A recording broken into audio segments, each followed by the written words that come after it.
درود و سلام ہو نبی آخر الزماں، امام الانبیاء، امام المتقین، امام الرسل، محمد الرسول اللہ صلی اللہ علیہ وسلم پر اللہم صلی علی محمد النبی و ازواجہ امہات المؤمنین و ذریتہ و اہل بیتہ کما صلیت علی ابراہیم انک حمید مجید۔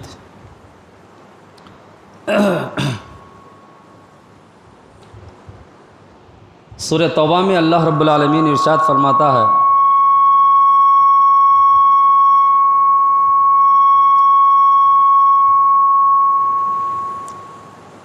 وَمَا كَانَ الْمُؤْمِنُونَ لِيَنْفِرُوا كَافَّةً فَلَوْلَا نَفَرٌ مِّن كُلِّ فِرْقَةٍ مِّنْهُمْ طَائِفَةٌ لِيَتَفَقَّهُوا فِي الدِّينِ وَلِيُنذِرُوا قَوْمَهُمْ إِذَا رَجَعُوا إِلَيْهِمْ لَعَلَّهُمْ يَحْذَرُونَ۔ سورہ توبہ کی یہ آیت نمبر 11 ہے، علم کے تعلق سے ہے۔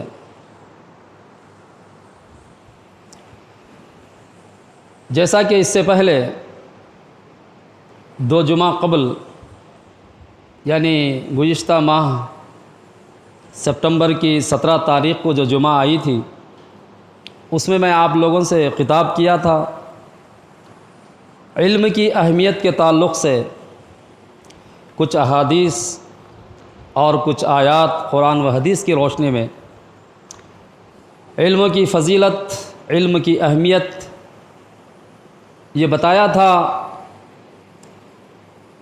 اور یہ علم کا جو موضوع ہے، جو عنوان ہے، بڑا وسیع ہے۔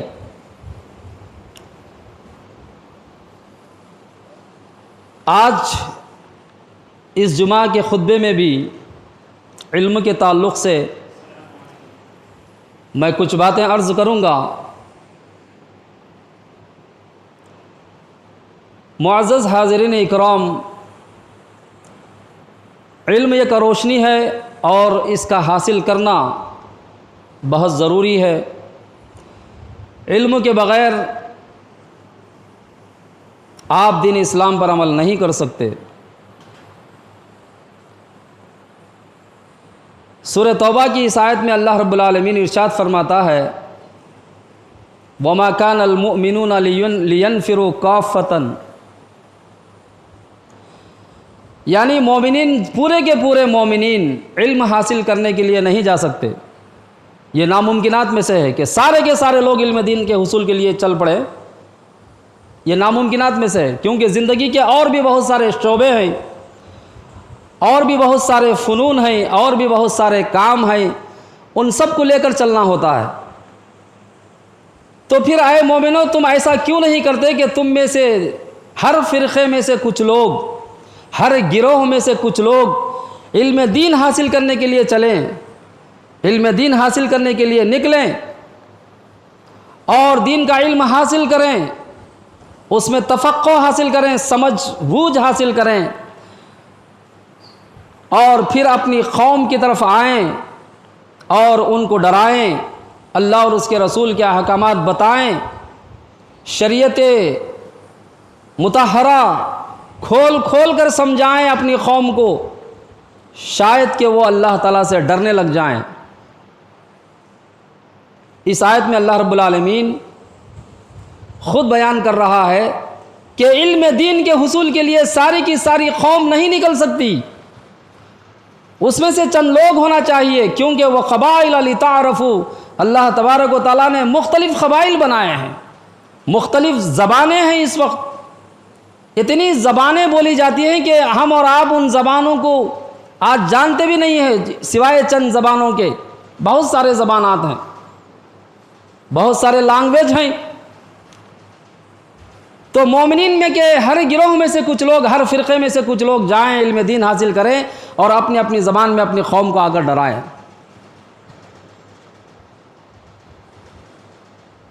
علم دین کا حاصل کرنا اور اس میں تفقہ سمجھ بوجھ حاصل کرنا، اس کے بعد اللہ تعالیٰ کے احکامات کو بیان کرنا ضروری ہے۔ علم دین میں تفقہ حاصل کرنا، سمجھ بوجھ حاصل کرنا، یہ معمولی بات نہیں ہے، یہ اللہ رب العالمین کی دین ہے۔ صحیح بخاری کے الفاظ، اللہ کے رسول صلی اللہ علیہ وسلم نے فرمایا، اللہ تعالیٰ جس کے لیے بھلائی کا ارادہ کرتا ہے اللہ تعالیٰ اس کو دین کی سمجھ عطا کرتا ہے۔ من یرید اللہ خیرا یفقہہ فی الدین، اللہ جس کے لیے بھلائی کا ارادہ کرتا ہے تو اللہ تعالیٰ اس کو دین کی سمجھ عطا کرتا ہے، اور دین کی سمجھ بہت ضروری ہے، ورنہ قرآن مجید کی آیات کو سرسری پڑھنا، اس کا ترجمہ کر لینا اور اس کے بعد اپنے طرف سے مطالب بیان کرنا یہ درست نہیں ہے۔ اسی لیے اللہ کے رسول صلی اللہ علیہ وسلم نے فرمایا، علیکم بسنتی وسنت الخلفاء الراشدین المہدیین عضوا علیہا بالنواجذ، اے لوگو تم پر میری سنت اور میرے خلفائے راشدین مہدیین جو ہدایت یاب ہیں ان کی سنت کو لازم پکڑنا ضروری ہے۔ صحابہ کرام رضوان اللہ علیہم اجمعین کو ہدایت پر ہے کہہ کر کون گواہی دے رہا ہے؟ اللہ تعالیٰ گواہی دے رہا ہے، اللہ کے رسول صلی اللہ علیہ وسلم گواہی دے رہے ہیں، یہ ہدایت یاب لوگ ہیں، اللہ نے ان کو دین کی سمجھ عطا کر دیا ہے، تفقہ فی الدین عطا کیا ہے۔ اب یہ رہتی دنیا تک کے لیے مشعل راہ ہے، میری سنت اور خلفائے راشدین کی سنت۔ ابن عباس رضی اللہ تعالیٰ عنہ کے بارے میں اللہ کے رسول صلی اللہ علیہ وسلم نے فرمایا، اللہم فقہہ فی الدین، اے اللہ ابن عباس کو دین کی سمجھ عطا فرمائے۔ معاویہ رضی اللہ تعالیٰ عنہ کے بارے میں بھی فرمایا، جن صحابہ کے تعلق سے اللہ کے نبی صلی اللہ علیہ وسلم کی دعا ہو دین کی سمجھ کی، تو پھر ان کی سمجھ اعلیٰ و برتر ہے یا نہیں ہے؟ ان کی سمجھ کے آگے کسی کی سمجھ نہیں چل سکتی، محدثین کی سمجھ کے آگے، مفسرین کی سمجھ کے آگے، صحابہ کی سمجھ کے آگے، تابعین اور تبع تابعین کی سمجھ کے آگے کسی کی سمجھ کام نہیں آتی، اور ہمیں چاہیے کہ ہم انہی کی اتباع کریں۔ انسان غلط فہمی کا شکار ہو جاتا ہے، غلط فہمی کا شکار ہونا اور بات ہے، اور علم آ جانے کے بعد ضد پر اڑ جانا اور بات ہے۔ معلوم نہیں تھا، غلط فہمی میں غلط کو صحیح سمجھ کر آپ کر رہے تھے، اللہ آپ کے اعمال کا اجر ضائع نہیں کرے گا، اللہ تعالیٰ ضرور آپ کو اس زندگی میں جو آپ نے عمل کیا تھا اپنی سمجھ کے مطابق، علم نہیں تھا، اللہ تعالیٰ ضرور اس کا اجر و ثواب دے گا۔ اور جب علم آ جائے تو جھک جانا، مان لینا، یہ ایمان کی علامت ہے۔ تو معزز سامعین اکرام، تقریباً میرے پاس جو لوگ بیٹھے ہوئے ہیں قدیم افراد ہی ہیں، کوئی نئے افراد تو نظر نہیں آ رہے ہیں۔ جن باتوں میں ہم غلط فہمی کا شکار ہوئے تھے اور اللہ کے فضل کرم سے علم آیا، علم تو وہیں پر تھا، ہماری سمجھ کا پھیر تھا۔ اب تو شریعت اترنے والی نہیں ہے کہ چند دن ایک مسئلہ حلال تھا پھر چند دن کے بعد وہ مسئلہ حرام ہو گیا، یہ تو شریعت کے اترنے کے دور میں ہوتا ہے، نبی کے دور میں ہوتا ہے کہ پہلے شراب حرام تھی، بعد میں آرڈر آیا کہ حرام ہو گئی، حلال تھی پہلے، بعد میں آرڈر آیا کہ حرام ہے، تو اعلان کر دیا اللہ کے نبی صلی اللہ علیہ وسلم، تو صحابہ عمل کرنے لگ گئے۔ وہ تو شریعت کے اترنے کا دور ہے، اور آج شریعت موجود ہے، قرآن و حدیث موجود ہے، آج بھی غلط فہمیاں پیدا ہو سکتی ہیں، علم کی کمی ہو سکتی ہے، سمجھانے والے غلط سمجھا سکتے ہیں، اور چند دن کے بعد پھر صحیح بات سمجھ میں آ سکتی ہے۔ تو صحیح بات جب بھی ہمیں ملے، صحیح سمجھ جب بھی ہمیں ملے، ہمارا یہ ایمان ہونا چاہیے، یہ عقیدہ ہونا چاہیے کہ ہم صحیح فہم کو اختیار کر لیں۔ سامعین اکرام، علم کی فضیلت، علم، یہ ساری باتیں علم سے تعلق رکھتی ہیں۔ ہر کوئی علم دین کے بارے میں گفتگو نہیں کر سکتا۔ آج علماء سے زیادہ جہلا بولتے ہیں، اور عوام الناس بھی ان کی باتوں کو، کیونکہ بعض بیان جو ہے نا وہ جادوئی ہوتے ہیں، ان فی البیان لسحر، بعض بیانات جو ہے وہ جادوئی ہوتے ہیں، انسان پر اثر انداز ہوتے ہیں۔ لیکن جو بھی بولے قرآن و حدیث کی روشنی میں بولے. عالم بھی غلط بول سکتا ہے. یہ کون کہا کہ عالم بالکل 100% صحیح کہہ سکتا ہے؟ غلطی اس سے بھی ہو سکتی ہے. اور جب علماء کہتے ہیں کہ ہم سے غلط فہمی ہو گئی کچھ باتوں میں، تو عوام الناس کا یہ کام ہے کہ اس کو تسلیم کریں. یہ نہ پوچھیں کہ بھئی اتنے دن سے آپ ایسا کہہ رہے تھے اب ایسا کہہ رہے ہیں. یہ تو ضد ہو گئی، یہ تو حد درمی ہو گئی. کئی مسائل ہیں آپ لوگ اچھی طریقے سے جانتے ہیں، لیکن یہ جمعہ کے خطبے میں تفصیل میں جانے سے وقت کی کمی پڑ جاتی ہے. تو سورہ توبہ کی جو آیت اللہ تعالیٰ خود فرماتا ہے کہ یہ مومنین، اے مومنین تم پورے کے پورے علم حاصل کرنے کے لیے نہیں جا سکتے، لہٰذا تم میں سے ہر ایک فرقے سے، ہر گروہ سے، ہر قوم سے ایسے لوگ ہونا چاہیے جو علم دین کے حصول کے لیے جائیں، سفر کریں اور علم دین حاصل کریں، تفقہ فی الدین حاصل کریں، دین کی سمجھ حاصل کریں اور آ کر اپنی قوم کو ڈرائیں، اللہ کا دین بتائیں ان کو، قوم کو چلائیں دین اسلام پر. یہ علماء کی ذمہ داری ہے. قوم کی رہبری کرنا یہ علماء کی ذمہ داری ہے. علماء اگر قوم کے ماتحت ہو جائیں تو دین پر کبھی نہ علماء چل سکتے ہیں نہ عوام کو چلا سکتے ہیں. بہت بڑا اونچا مقام ہے، جہاں علماء کا بہت بڑا اونچا مقام ہے وہاں پر علماء کی بڑی سخت گرفت بھی ہے. یہ میں آئندہ موضوع میں انشاءاللہ بیان کروں گا. تو تفقہ فی الدین ضروری ہے. جس قوم میں علم نہیں ہے وہ قوم گمراہ ہو جاتی ہے. دین اسلام کا علم اس کے لیے ہر آدمی کو ضروری ہے کہ وہ اس کے لیے پھیلانے کے لیے کوشش کرے. عالم کی ذمہ داری ہے کہ وہ علم سکھائے. عوام الناس کی ذمہ داری ہے کہ وہ اہل علم کے لیے راستے بنائیں، اہل علم کے لیے وسائل اپنا کر دیں، راستے بنائیں. آدمی کو چاہیے، چاہے وہ عالم، آدمی کو 3 حالتوں میں سے کسی ایک حالت میں ہونا چاہیے. یا تو عالم بنے، یا تو علماء، یا تو طالب علم بنے، یا تو علماء کا مددگار بنے. عالم بنے یا طالب علم بنے یا تو علماء کا مددگار بنے. اور سارے لوگ اس فن میں، اس راستے میں شامل ہو سکتے ہیں. علم حاصل کرنے والا بنے، سکھلانے والا بنے، ان دونوں کی مدد کرنے والا بنے. تبھی جا کر یہ راستے کو طے کر سکتے ہیں، اس علم کو اجاگر کر سکتے ہیں. آج دیکھیے دینی تعلیم کے مدارس اداس نظر آ رہے ہیں. دین علم کی کوئی اہمیت اسلام کے نام لیوا لوگوں کے اندر ہی نہیں ہے. دنیاوی تعلیم کا جو جوش و خروش ہمارے اندر ہے، جہاں پر ہم اپنا مال بے دڑک خرچ کرتے ہیں، دینی تعلیم کے بارے میں ہم ایسا خرچ نہیں کرتے. یہ اپنے آپ سے محاسبہ کریں. کل قیامت میں اللہ تعالیٰ سوال کرے گا تو کیا کریں گے، کیا جواب دیں گے؟ علم ضروری ہے. تو معزز سامعین اکرام، جس علم کو آپ اور ہم حقیر سمجھتے ہیں، جس علم کے پھیلانے میں ہم اور آپ دل چراتے ہیں، اپنے جیب میں جھانکتے ہیں، اپنے ٹچوریاں میں پیسے گنتے ہیں، آپ کو کیا معلوم ہے کہ اس علم کی کیا فضیلت ہے؟ ابو داؤد کی ایک حدیث سناتا ہوں. اللہ کے رسول صلی اللہ علیہ وسلم نے فرمایا، اس کے راوی ہیں ابو الدرداء رضی اللہ تعالی عنہ،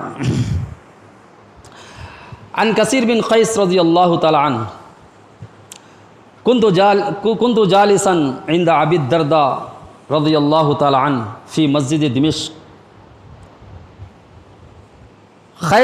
کثیر بن قیس رضی اللہ تعالی عنہ کہتے ہیں کہ میں ابو الدرداء کے پاس دمشق کی جامع مسجد میں بیٹھا ہوا تھا. فجاء رجل، ایک آدمی آیا، وقال انی جئت، اے ابو الدرداء رضی اللہ تعالیٰ عنہ، میں آپ کے پاس اس لیے آیا ہوں، بلغنی انک تحدث حدیث عن رسول اللہ صلی اللہ علیہ وسلم. اے ابو الدرداء، میں اس لیے آیا ہوں آپ کے پاس کہ مجھے معلوم ہوا کہ آپ اللہ کے نبی صلی اللہ علیہ وسلم کی ایک حدیث بیان کرتے ہیں. اس حدیث کو حاصل کرنے کے لیے آیا ہوں. وَإِنِّي جِئْتُ مِن مَدِينَةِ رَسُولِ اللَّهِ صلی اللہ علیہ وسلم، میں اللہ کے رسول صلی اللہ علیہ وسلم کے شہر مدینہ سے آیا ہوں. اللہ اکبر. جس علم دین کی ہمارے اور آپ کے پاس کوئی قدر نہیں ہے، صحابہ کرام رضوان اللہ علیہم اجمعین اس علم کو حاصل کرنے کے لیے اپنی زندگیاں لگا دیتے تھے، اپنا مال و متاع لگا دیتے تھے، سفر کرتے تھے ہزاروں کلومیٹر کا علم دین حاصل کرنے کے لیے۔ اب یہ آدمی جو کہہ رہا ہے اللہ کے نبی ابو الدرداء سے کہتا میں آیا ہوں وما جیت لحاجۃ، اے ابو الدرداء جو میں آیا ہوں آپ کے پاس صرف ایک حدیث میں نے سنا ہے کہ آپ بیان کر رہے ہیں اللہ کے نبی صلی اللہ علیہ وسلم کی طرف سے، اس کو لینے کے لیے سننے کے لیے میں آیا ہوں، اور کوئی میرا مقصد نہیں ہے آنے کا۔ وضاحت کر دیا اور کوئی مقصد نہیں ہے، علم دین حاصل کرنے کے لیے آئے۔ ہم اور آپ دنیا کا بہت بڑا سفر کر لیتے ہیں، دور سے دور مشکل سے مشکل سفر کر لیتے ہیں، کیا کبھی ہم نے علم کے لیے ایسے سفر کیے ہیں؟ دیکھیے صحابہ کرام رضوان اللہ علیہم اجمعین کے اندر کیسا جذبہ تھا۔ آگے سنیے، جب ابو الدرداء نے سنا یہ بات کہ صرف اس حدیث کو حاصل کرنے کے لیے آئے ہیں اور کوئی غرض نہیں ہے تمہاری، تو اے میاں تم بھی سن لو، سمعت رسول اللہ صلی اللہ علیہ وسلم، میں نے اللہ کے نبی صلی اللہ علیہ وسلم سے سنا ہے کہ اللہ کے رسول صلی اللہ علیہ وسلم نے فرمایا من سلک طریقا یطلب فیہ العلم سلک اللہ طریقا من طرق الجنہ۔ اے میاں، اے نوجوان، اے خوش نصیب، تم علم حاصل کرنے کے لیے آئے ہو تو سنو اللہ کے نبی صلی اللہ علیہ وسلم کی خوشخبری تمہارے لیے ہے اور تم جیسے لوگوں کے لیے ہے کہ اللہ کے نبی صلی اللہ علیہ وسلم نے فرمایا جو کوئی علم حاصل کرنے کے لیے سفر کرتا ہے، جو کوئی علم حاصل کرنے کے لیے مشقت اٹھاتا ہے، جو کوئی علم حاصل کرنے کے لیے جدوجہد کرتا ہے، تو گویا کہ وہ جنت کے راستوں میں سے ایک راستے پر چل رہا ہے، اور جنت کے راستے کئی ہیں، اس میں سے علم دین بھی ہے۔ اللہ اکبر۔ آج اس چیز کی ہمارے پاس کوئی قدر نہیں ہے۔ جو اس کی مدد کرتا ہے اس کا بھی یہی عالم ہے، جو اس کو سیکھتا ہے اس کا بھی یہی عالم ہے، جو سکھاتا ہے اس کا بھی یہی عالم ہے۔ خیرکم خیرکم من تعلم القرآن وعلمہ، اللہ کے رسول صلی اللہ علیہ وسلم نے فرمایا تم میں سے بہترین لوگ وہ ہیں، تم میں سے بہترین آدمی وہ ہے جو قرآن کو سیکھتا ہے اور سکھلاتا ہے، اس سے افضل کام دنیا میں ہے ہی نہیں۔ دنیا تمہارے پیچھے آئے گی، دنیا کے لیے رات اور دن لگا دیتے ہو، اپنے آپ سے پوچھو دین اسلام کے لیے تم نے کتنے گھنٹے لگائے، کتنے روپیے لگائے، کتنی جدوجہد کی، اور کتنا اخلاص ہے تمہارے اندر دین اسلام کے علم کا اور دین اسلام کا۔ اپنے آپ سے پوچھ لو، کسی کو کہنے کی ضرورت نہیں ہے، کوئی تم پر فتویٰ لگانے کی ضرورت نہیں ہے۔ اور کل قیامت کا میدان بھی ہوگا تو اللہ تعالیٰ بھی یہی فرمائے گا اقرأ کتابک کفیٰ بنفسک اليوم حسیبا، اے لوگوں تم اپنی کتاب پڑھ لو، تمہارے نامہ اعمال تمہارے ہاتھوں میں دیے جائیں گے، اور کہے گا اللہ تعالیٰ پڑھ لو اپنے نامہ اعمال، محاسبہ تم خود کر لو، کس چیز کے لائق بن کے آئے ہو، جنت کے یا جہنم کے، ہمارے کہنے کی ضرورت نہیں ہے۔ اللہ اکبر۔ یہ غفلت میں سوئے ہوئے ہیں، دنیا کو ہی سب کچھ سمجھا ہے ہم نے، علم نہیں ہوتا ہے مگر فتوی بازی ہم شروع کر دیتے ہیں۔ افسوس کا مقام ہے، اپنے اعمال کی اصلاح کرنے کا مقام ہے، غور و فکر کرنے کا مقام ہے۔ اقول قولی ھذا استغفر اللہ۔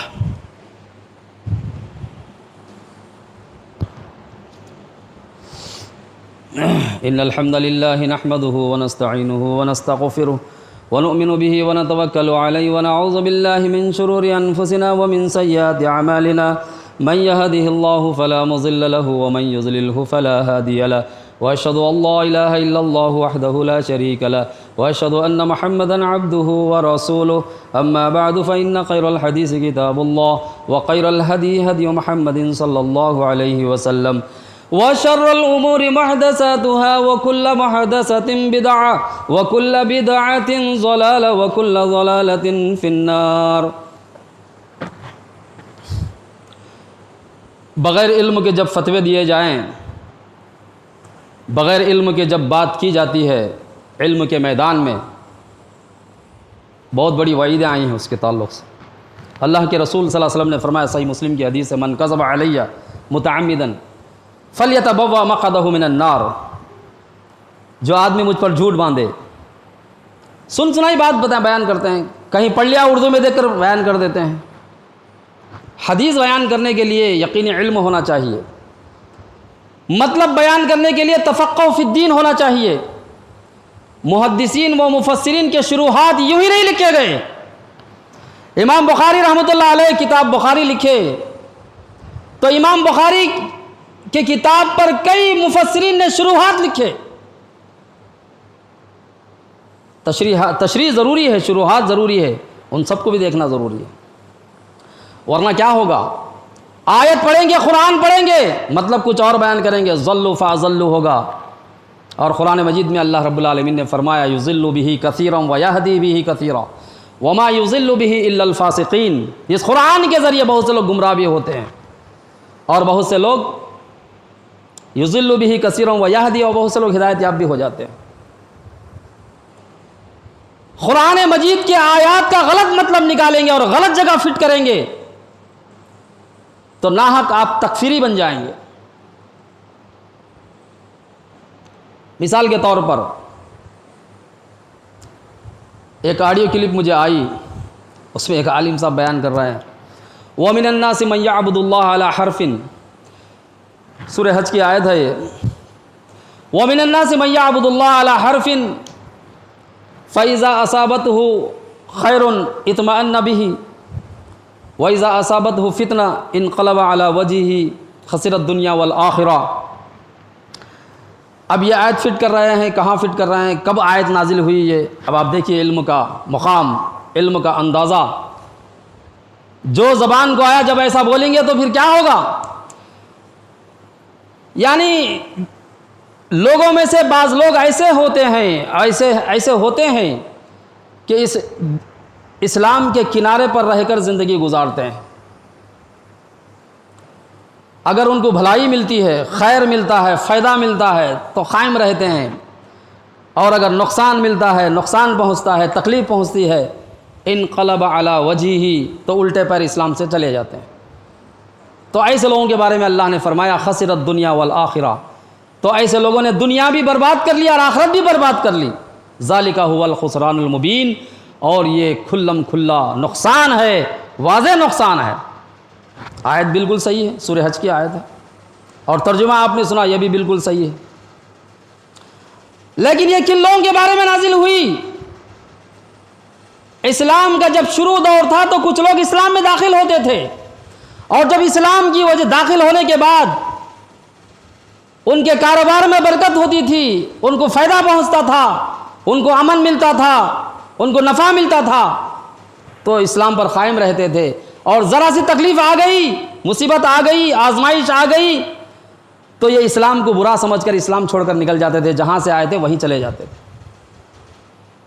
اب آج اگر یہ آیت کسی تنظیم پر پھر ہم لاگو کر دیں، ایک تنظیم سے دوسری تنظیم میں کوئی آ گیا، اب جیسے کہ جماعت المسلمین، اب جماعت المسلمین کے بعض علماء یہ ہم پر یہ آیت فٹ کر رہے ہیں کہ بھائی ان کو عمارت سے نکال دیا گیا، اب یہ جماعت المسلمین کے خلاف کہہ رہے ہیں. نعوذ باللہ من ذالک. کون سی آیت کہاں فٹ کر رہے ہیں؟ کیا میں نے اسلام کو چھوڑ دیا؟ کیا میں نے کفر کو اختیار کر لیا؟ کہاں کی آیت کہاں فٹ کر رہے ہیں؟ یہ کیا علم ہے؟ یہ تو جہالت ہے، سفاہت ہے اور منمانی ہے دین اسلام کے اندر. نعوذ باللہ من ذالک. یہ آیت میں اللہ تعالیٰ صاحب بتا رہا ہے کہ جہاں سے آئے تھے پھر وہیں چلے جاتے ہیں. اسلام میں آئے تھے پھر کفر میں واپس چلے جاتے ہیں. ہم تو کلمہ گو ہیں، کلمے کا اقرار کرتے ہیں، نماز پڑھتے ہیں، روزہ رکھتے ہیں.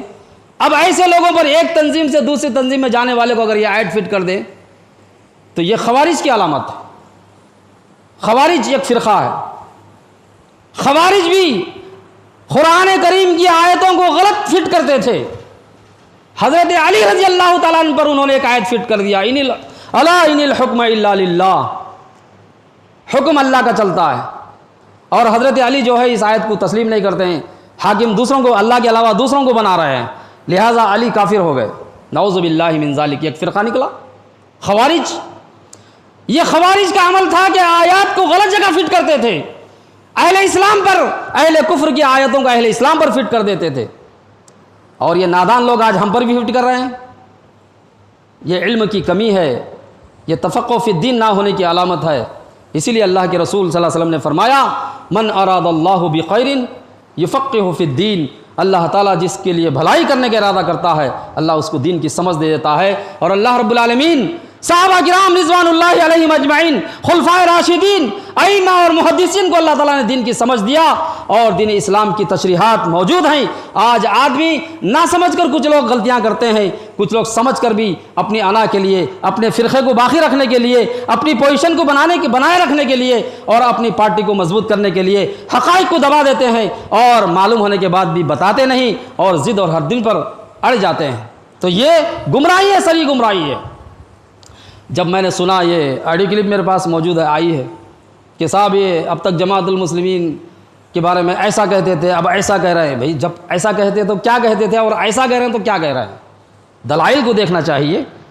یہ آیت جو لا کر ہمارے پر فٹ کرتے ہو، ہم نے کیا، ہم نے اسلام کو خربات کر دیا؟ نعوذ باللہ من ذالک۔ اور آپ دیکھیے کیا کر رہے ہیں، جو آدمی بیعت نہیں کرتا وہ اسلام میں داخل ہی نہیں ہوتا۔ ایسی کوئی حدیث بتائیے، آپ نے لکھ دیا اپنی کتاب میں، اور بارہا 3 سال سے یہ سوال کیا جا رہا ہے کہ جناب یہ حدیث کہاں ہے؟ جو آدمی بیعت نہیں کرتا اسلام میں داخل ہی نہیں ہوتا، یہ حدیث کہاں ہے؟ آج تک بتانے کے لیے تیار نہیں ہے، اور ہم پر سوالات اٹھاتے ہو۔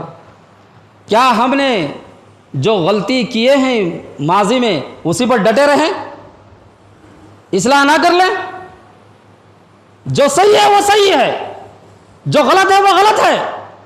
کس کے لیے عمل کر رہے ہیں ہم؟ اللہ کو راضی کرنے کے لیے، دنیا والوں کو راضی کرنے کے لیے۔ یہ 1500 2000 آدمی راضی ہونے سے کیا ہمیں جنت مل جائے گی، یا یہ ہماری برائی کرنے سے ہمیں جہنم مل جائے گی؟ اللہ کے لیے عمل کرنا ہے، اللہ راضی ہو جائے۔ غلطیاں ہر ایک سے ہوتے ہیں، غلطیوں سے پاک صرف انبیاء کی ذات ہوتی ہے۔